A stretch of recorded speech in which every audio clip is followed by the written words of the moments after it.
So the past two examples we've used for preprocessing functions have been a little contrived.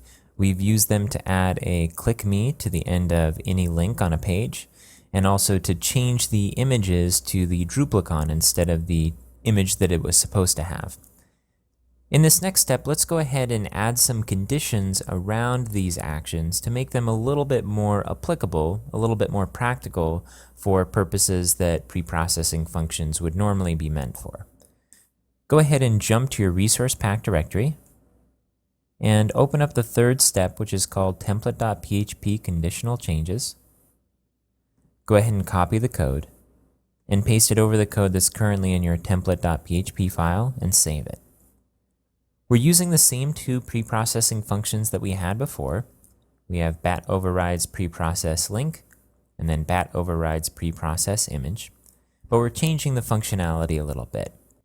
For our link, instead of simply adding a click me to the end of the text, what we're going to do is search the text for any instances of read more, and we're going to replace that with some new text that says show me with an exclamation mark.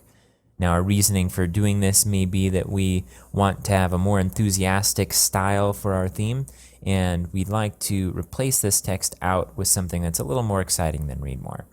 So what we're doing is we're doing a string position check, which is a PHP function here, strpos, against the text variable, which we used in our previous example, inside of the variables array that gets passed to this function, and we're looking for read more. If it's there somewhere, and we do that by checking against false, we're going to replace that text, and we're going to use string replace to replace read more with show me, and we're replacing that in the text variable inside of the variables array. Now notice that since this variable is being passed by reference, we don't need to return anything. We can simply edit the variables within the context of this function, and those changes will stick. Okay, and in our pre-processing function for images, what we're going to do is only change the source of the image if the user is anonymous. So in this case, maybe we want to encourage people to sign up to our site, and one of the benefits that they'll get is that they'll be able to see actual images instead of image placeholders.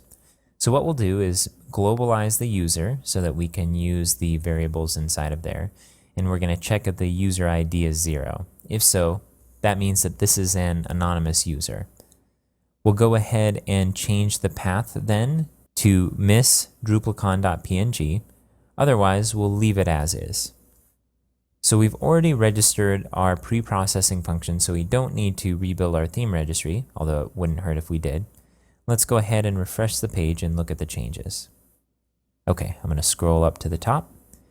And you see now we have this show me link here where it would normally say read more. And if we go ahead and open another browser and we go to this site as an anonymous user, then we'll see that the images, which we're normally seeing as the default images for those particular pieces of content, are replaced with the Druplicon. So I'm going to go ahead and load up that page.